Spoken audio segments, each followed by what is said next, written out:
네, 여러분 반갑습니다. 블라블라 필리핀 특별편이라고 해야 될까요? 커피와 같이 하도록 하겠습니다. 시원하네요. 이번 연도가 2026년인데 10년 전에 아주 큰 사건이 있었어요. 물론 그 충격에 빠졌던 사람들은 대부분은 필리핀에 거주하고 있던 한인들의 큰 충격에 빠졌었는데 저도 당시 있었습니다. 네. 인터넷 사정이 그때하고 지금하고는 아주 한참 다르죠. 10년 전이니까. 제가 있는 이곳에서는 정말 아이들 학교 데리러 갈 때 잠깐 LT 연결해서 하고 그랬었는데 그때 필리핀 뉴스에도 나왔었어요. 충격을 받았어요. 근데 2016년 10월 달에 루손 섬에 있는 앙헬레스 지역에서 당시 필리핀 현지 경찰관들이 마약 단속 작전을 가정하여 강제로 납치했습니다. 경찰차가 따로 있는 게 아니고 이들은 MBI라고 해서 어떤 한국으로 치면 뭐라고 해야 될까요? 특별수사본부? 검은색 SUV에 태워서 마약 단속국 주차장으로 끌고 갔어요. 마약 단속 수사인 것처럼 해서 납치를 해서 주차장으로 끌고 가서 그 주차장이 마약 단속국 주차장이에요. 거기에서 살해를 하고 그리고 화장장에서 화장을 시키고 그 뼈가루를 화장실 변기에 버려버렸습니다. 그래서 이 범죄를 소탕을 해야 될 경찰이 그것도 경찰청 본부 주차장에서 어이가 없죠. 얼마나 아나무인인지 얼마나 치안이 어마무시한 치안인지 필리핀이 아주 잘 나타난 그런 범죄였습니다. 당시에 주범으로 이제 3명이 사실 연루된 범죄자도 엄청 많은데 이제 그 중에 특정 지어서 하급 경찰관하고 정보원은 무기징역을 선고했고 주범이자 상급자였던 라파엘 둠라오 첫 번째는 무죄를 선고했다가 계속 끈질기게 유족분들이라든지 한인 사회라든지 그리고 한국 정부에서 끊임없이 이의를 제기하니까 그제서야 종신형으로 선고를 받기는 받았는데 체포하지 않고 질질 끌다가 시간을 준 거죠. 이 사람이 아주 높은 사람이었어요. 경찰 쪽으로 해서는 커넥션도 많고 그렇기 때문에 경찰 쪽에서 다 봐주기 시킨 거죠. 네. 2심에서 유죄 판결을 종신형을 받았는데 불구속 상태야. 구속을 하지 않았어요. 이전에 한번 설명드린 적이 있죠. 살인자인데도 보석금을 내면은 10년이고 20년이고 밖에서 살 수 있다 말씀드렸는데 일맥상통한다고 보시면 됩니다. 근데 이 부분은 심했죠. 미디어에 집중적인 이 포커스를 받고 있는데도 이런 일을 벌였단 말이에요. 다시 한번 말씀드리지만 필리핀에 정말 아주 그냥 퀄리티 넘치는 치안 상태 아나무인인 답답하죠? 네, 정말로 답답합니다. 다행히도 이번 연도에 대통령님이 필리핀의 국빈 방문 당시에 여러 가지 요청을 해주셨는데 6월 9일날 체포가 됐는데 현상금이 100만 페소예요. 100만 페소니까 엄청나게 많은 돈이겠구나 그렇게 생각할 수가 있는데 한국 대통령이 요청을 했고 필리핀 대통령이 받아들였고 필리핀 내무부와 경찰이 현상금을 걸었는데 100만 페소야. 100만 페소가 한화로 2,300만원, 600만원 정도 됩니다. 억 단위가 아니고 1000단위, 5천만원 이런 것도 아니고 그리고 뉴스에서 필리핀 경찰이 하는 말이 정보 제공자를 찾아서 현상금에 걸린 거 보상금을 지불을 하겠다. 이게 두 가지가 있는데 첫 번째는 정말로 그 집 둠라오가 살던 집 주변에 살거나 어떤 자주 다니던 가게 그런 곳에 있던 사람이 제보를 한 거다. 그 돈을 생각하고 2,600만원 생각하고 제보를 했다. 거의 있을 수가 없는 일입니다. 정말로 그렇습니다. 왜냐면은 그 현상금을 받으려고 이 사람이 몇 년 동안 숨어 있었는데요. 2년 동안 숨어 있었습니다. 2년 가까이 숨어 있었습니다. 그리고 2년 가까이 숨어 있을 수 있는 이유가 무엇인가? 그것도 어디에서 잡혔나요? 잡힌 것 자체가 마닐라 수도권 퀘손시티에서 잡혔습니다. 그 말인 즉슨 그 주변에 경찰이라든지 다 알고 있었지만은 놔뒀던 거예요. 그냥 놔둔 겁니다. 그리고 2,600만원으로 자신과 자신의 가족들의 생명을 건다? 아무리 필리핀이라고 그래도 그렇게는 쉽지 않아요. 아마 제보자가 나오지 않을 가능성이 커요. 왜냐면은 내부에서 나온 정보 제공이기 때문에 그럴 가능성이 큽니다. 그 말인즉슨 이미 경찰에서는 둠라우가 어디에 숨어있는지 다 알고 있었다. 예전에 어떤 영화를 보니까 당신이 이 지역 안에 있을 때는 그 누구도 당신을 터치할 수 없게 만들어주겠다. 걱정하지 말고 이 안에서만 있어라. 봤던 영화 중에 그런 내용이 있었어요. 그런 것과 비슷하다고 생각하시면 되겠습니다. 쾌준시티 이 사람이 있었던, 이 범죄자가 있었던 지역에 관장하는, 아우르는 그 집단, 그 권력자, 비호 안에 있었던 게 당연합니다. 네. 근데 그쪽이 압박을 받으니까 뱉어낸 거죠. 그렇게 생각을 하고 있습니다.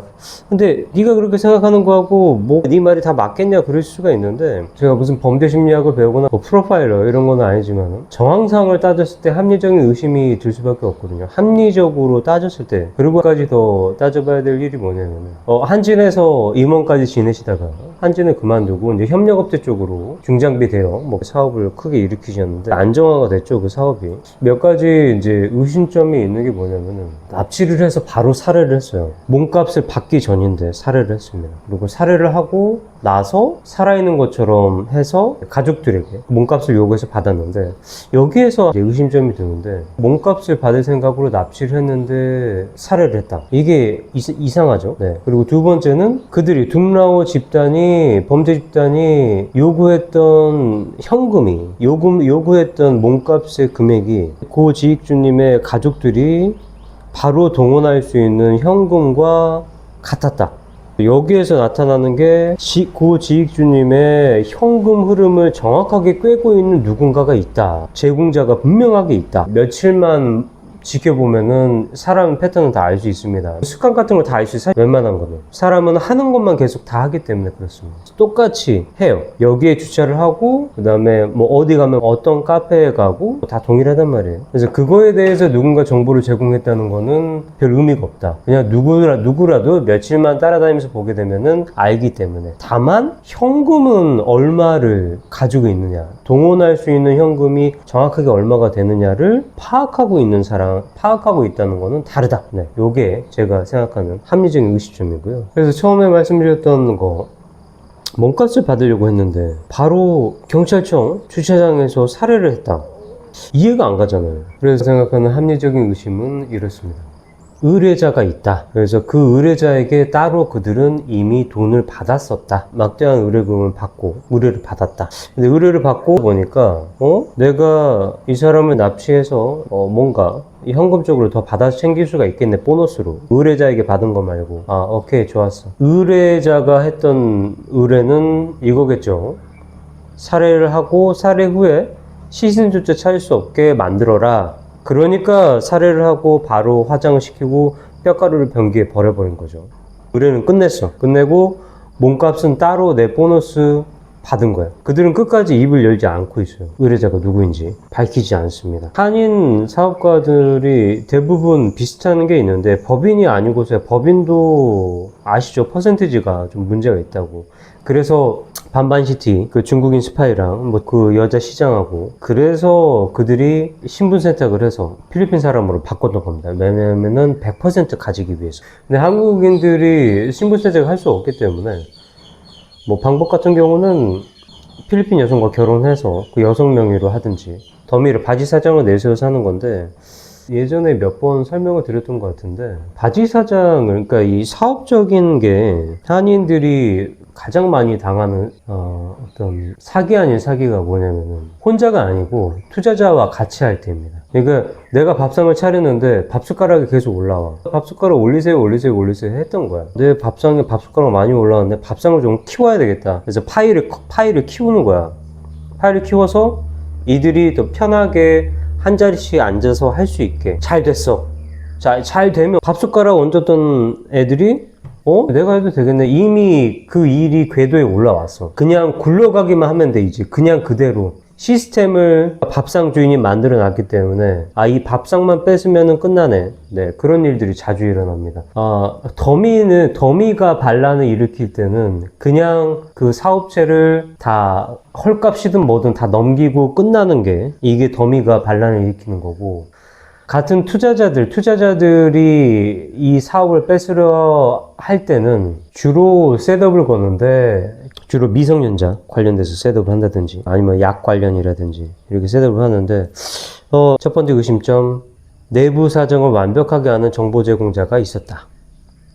내부 직원, 전직 직원, 가까운 주변인 그런 내부자가 경찰들과 결탁을 했다. 그리고 두 번째는 사업 과정에서 이권을 들이밀었던 현지 브로커나 부패한 노조 세력 혹은 지익주님의 경쟁자들이죠. 대형 계약을 따내지 못했던 원한을 품은 경쟁업체가 있을 수가 있습니다. 이들이 경찰 조직, 둠나오 일당에게 의뢰를 한 거죠. 돈을 주거나 또는 이권을 약속해서 합법적으로 단속을 해서 마약 단속을 가정에서 처리를 해달라고 청구를 했거나 또는 아예 그냥 사라지게 해달라고 했을 가능성이 있습니다. 이들이 충분하게 이들의 지위 상태를 특히 둠라오의 지위 상태로 해서는 그리고 2016년 당시면은 충분하게 가능성이 있습니다. 누구 한둘 사라진다고 해도 알 수가 없어요. 워낙 가짜 경찰들도 많이 있었고 했기 때문에 이게 몇 번을 생각해도 이해가 안 가잖아. 그러니까 이해가 안 가는 일들이 많이 일어나는 게 세상사라지만은 그래도 기본적으로 이해가 안 가잖아. 어떤 납치범이 바로 살해를 하냔 말이야. 몸값을 받으려고 했는데 말이 안 되잖아. 그거 자체가 이미 그 단계에서 얘네는 의뢰자가 분명하게 있다. 자, 그러면 어떻게 찾아봐야 되냐? 제가 뭐 그런 능력 없습니다. 벌써 10년 전 이야기이기 때문에. 대신에 합리적인 의심만 말씀드릴게요. 그런 상황이 발생을 하게 되면은 이득을 보는 사람이 누구였을까? 지익주님이 사라졌어. 그 후에 이득을 보는 사람이 누군가? 그거를 잘 추적해서 가다 보면은 청부자가 나올 겁니다. 필리핀에서 많은 분들이 더미를 앞세우든지 여러 투자자들을 끌어모아서 하는 경우들이 있어요, 사업을. 어떤 분들은 아예 그냥 그런저런 것들에 대해서 알고 있기 때문에 더미를 앞세운다든지 또는 다른 투자자들과 같이 하게 되면은 분명하게 나중에 생명의 위협을 받거나 문제가 생길 수 있다. 그걸 알기 때문에 그냥 사업을 하려고 결혼을 하는 분들도 있어요. 그래서 어떤 게 좋냐, 안 좋냐를 말하기는 힘든데 가장 큰 피해를 볼 수 있는 거는 네거티브를 하게 되면 둘 다 비슷해요. 내가 필리핀 여성과 결혼을 해서 필리핀 여성 내 와이프의 명의로 뭔가를 하든지 아니면은 더미를 앞세워서 투자자들과 같이 뭔가를 하든지 둘 다 네거티브를 했을 때는 그 과정이 약간 다를 수가 있는데 진짜로 생명이 사라질 수가 있다. 그러니까 위협 단계에서 끝나는 게 아니고 정말로 살해당할 가능성이 있다. 어떤 분들이 이렇게 말씀하신 분들이 있어요. 계약서를 정확하게 했기 때문에 문제될 게 없다. 자, 문제될 게 없겠죠. 그게 정말로 지켜진다면은. 하지만은 한국에서도 계약서상으로 다 되나요? 안 되죠. 그런데 필리핀에서는 더 안 됩니다. 그리고 필리핀에서 만약에 그 투자자 안에 필리핀 사람이 진짜 투자자든 더미든 섞여 있다. 그러면은 잠깐만 한눈 팔면은 그 사업의 이권은 다 뺏겨요. 저보다 더 잘 알겠죠. 다 전문가들이시니까 잘 아실 텐데 걱정스러운 마음에 이렇게 영상을 남깁니다. 사람을 너무 믿지 마세요. 특히 해외에서는 가장 조심해야 될 게 누구냐면은 같은 나라 사람입니다. 저도 이런저런 나라에서 글쎄 이거 뭐라고 해야지? 당했다고 해야 될지 아니면은 당한 거라고 할 수도 있지만은 그러니까 시작은 이렇게 돼요. 무지예요. 그러니까 해외에 나가게 되면은 한국인들이 어떻게 하냐면은 물정을 좀 모르는 것 같다 그러면은 간단한 사기부터 치기 시작해요. 물건값을 실질적으로는 얼마인데 여기서는 얼마야 그런 식으로 물건값을 후려치기 시작하고 그리고 또 본인은 자리를 잡았기 때문에 어떤 렌트라든지 이런 거에 사정이 밝단 말이죠. 근데 처음 온 사람은 아무리 정보를 수집하고 왔어도 모를 가능성이 있다. 그래서 그들에게 인원들을 사기를 치는 경우가 있어요. 근데 결국에는 짧게는 한 2, 3개월, 길게는 한 6개월 정도 지나게 되면은 알게 돼요. 자기가 사기를 당했다는 거를. 이미 그 단계가 되면은 그 사람에게 정보 제공이라든지 초반에 자리를 잡을 때까지 도움을 받았던 내용들이 생각이 나요. 그래서 이 정도는 그냥 넘어가자 그런 식으로 가는 경우도 있고, 아니면은 이제 이게 최악의 경우인데 내가 모르니까 이렇게 당했구나. 혹시 누군가 나에게 이런 얘기를 한다고 하면, 이런 걸 물어보고 도움을 요청한다고 한다면 나는 사기를 치지 말아야지, 이게 중요한 건데, 자기가 사기를 당했다는 걸 알고 나서 야, 내가 당했어? 내가? 좋아, 나도 치겠어. 내가 손해본 만큼보다 더 나는 사기를 치겠어. 그렇게 흑화되는 경우가 더 많아요. 특히 이제 젊은 분들, 저는 나이는 숫자에 불과하다고 생각을 하는 편입니다. 다만 그거는 있는 것 같더라고요. 내 자신을 생각했을 때 20대하고 30대하고 40대 지금 이제 다 거쳤죠. 지금 이제 곧 50이 이제 50을 바라보는 나이가 됐는데, 20대와 30대와 40대의 나의 움직임이 뭐가 다를까? 그리고 나의 어떤 기본적인 개념이 뭔가 달라졌을까? 나온 결론이 무엇인가? 20대, 30대까지는 저돌적으로 움직였다. 하이 리스크, 하이 리턴. 그런 식으로 해서 움직였다고 한다면은 40대가 되니까, 내가 원하는 건 하이 리스크, 하이 리턴이 아니야. 내가 원하는 거는 그냥 투자한 만큼, 내가 노력한 만큼 나에게 돌아오면 되는 거야. 요걸로 바뀌고 있는 부분이 있습니다. 그래서 20대, 30대 분들이 필리핀이든 어느 나라든 가서 내가 더 저돌적으로 하겠어. 참, 그분들의 이제 영상을 보면은 자신감에 차 있어요. 좋은 겁니다. 아주 좋죠. 자신감에 차 있다는 건 아주 좋아요. 다만 그 자신감이 어디에서 나오느냐를 잘 따져봐야 됩니다. 30대, 20대 후반에서 30대 초반 정도까지 되는 분들이 필리핀에 와서 뭔가 사업을 하려고 하면은 자기가 처음에 하는 게 뭐 유튜브 채널 같은 걸 개설해요. 이렇게 시작을 하게 됐어요. 계획은 이랬습니다. 그러면서 이렇게 뭔가 진취적으로 뭔가 저돌적으로 하는 거를 이제 보여줘요. 이렇게 해서 이렇게 해요.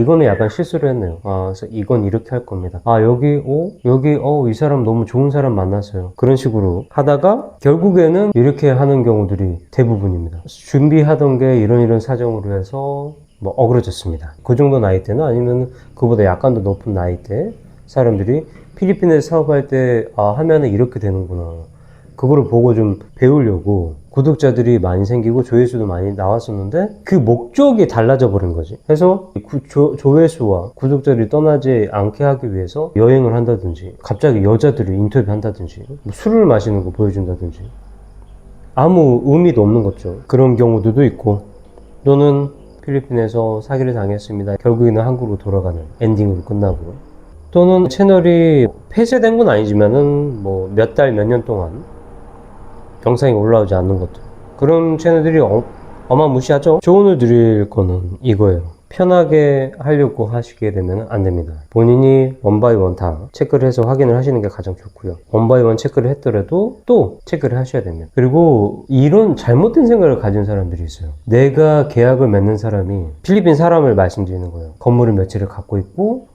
굴리는 현금이 뭐 얼마 정도 되고, 그리고 이 사람이 변호사라고 말을 하는 경우도 있고. 변호사는 사기 안 치나요? 건물주는 사기 안 쳐요? 그거를 잘못 생각가지고 있어요. 그 건물을 가지고 있는 건물주가 뭐 대단한 사람이야. 그럼 그 사람은 사기 안 치나요? 사기를 칩니다. 그거를 잘못 생각을 하고 있어요. 그래서 이쪽 변호사한테 확인을 했다, 그럼 다른 변호사 찾아가서 해야 돼요. 아예 다른 지역 가서. 그게 가장 좋습니다. 그 부분 잊지 않으시길 바라겠습니다. 다음에는 아예 다른 모습으로 보여드릴 것 같아요. 영상에서 마치도록 하겠습니다. 감사합니다.